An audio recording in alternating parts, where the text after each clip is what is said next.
See, this is different thinking to religious thinking. Ito po ang kaibang kaisipan ng mga taong mga religyoso. You don't hear religious people boasting about their weaknesses. Yung mga religyoso kong tao hindi nagsasabi ng kahinaan nila. You don't hear religious people confessing they're struggling with sin. Yung mga religyoso tao hindi niyo maririnig na sila ay nakikibaka sa kasalanan. But true spiritual maturity Ngunit ang tunay pong matandaan sa Panginoon, lumalaki sa Panginoon, does not hide from these issues. hindi nila tinatago yung katotohanan. Amen. You see, I know every day I need the Holy Spirit. Pagkat alam ko, araw-araw kailangan ko ang banal ng Espiritu Santo. If I did not have the Holy Spirit inside of me, Kung wala akong Espiritu Santo sa aking puso, I cannot imagine what my life would be like.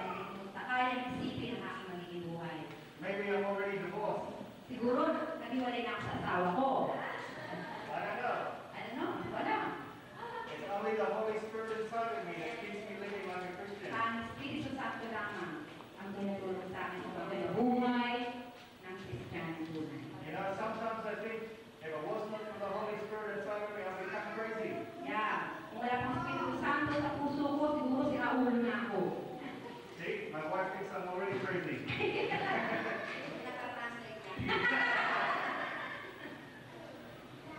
But I'm boasting in my weaknesses. Ngunit aking kong pinagmamalaki ang ako'y I will admit to you that I am not a great man of God.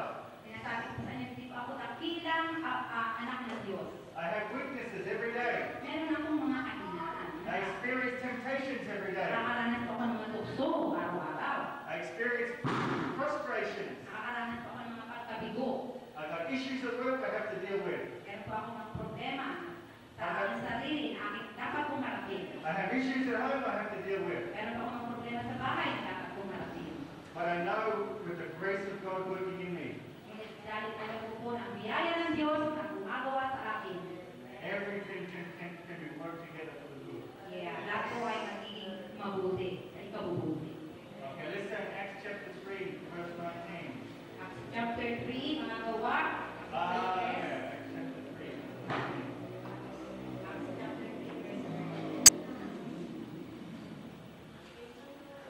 3:9.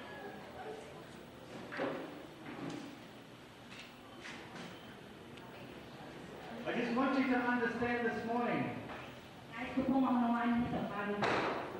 that if we want to have revival in the church, Kung nais po natin magkaroon ng tunay na pagbabago sa iglesia, the traditional religious culture will have to be challenged. yung pong tradisyonal na ating kaisipang pagiging religyoso, The attitudes that Christians have toward each other yung ating pong pag-uugali sa bawat isa, will have to be challenged. kailangan pong mahamon. Because the Holy Spirit does not compromise. Sapagkat po ang banal na Espiritu Santo ay hindi nakikicompromise. The Holy Spirit cannot compromise. Ang Espiritu Santo ay hindi nakikipagkompromiso. We can deceive ourselves. Pwede natin dayain ating sarili, We can deceive other people. pwede natin dayain ang isang tao, But the end result is no anointing. ngunit ang kalingat ng Panginoon ay walang pahid ng Espiritu Santo. You know, I have seen many believers, Nakita ko ang maraming mga mananampalataya. and I have seen so many churches. Marami pong mga iglesia. They have a nice religious culture, Meron po silang tradisyonal na kultura na iglesia. but where is the anointing? Pero nasaan po ang pahid ng Diyos? We sometimes have to question, what are we doing? Minsan, tinatanong natin, ano ginagawa natin? In order to grow in more anointing. Upang tayo ay lumago sa mas maraming anointing ng Panginoon. We will discover how hungry we are for revival Malalaman po natin magkakaroon tayo ng pagkauhaw sa pagbabago. when we see how willing we are to change. Kung makikita po natin na tayo po talaga ay nais, gusto natin talagang mabago ng Panginoon. We need new wine skin for new wine. Kailangan po natin bagong balat sa bagong alak. So in Acts chapter 3 verse 19,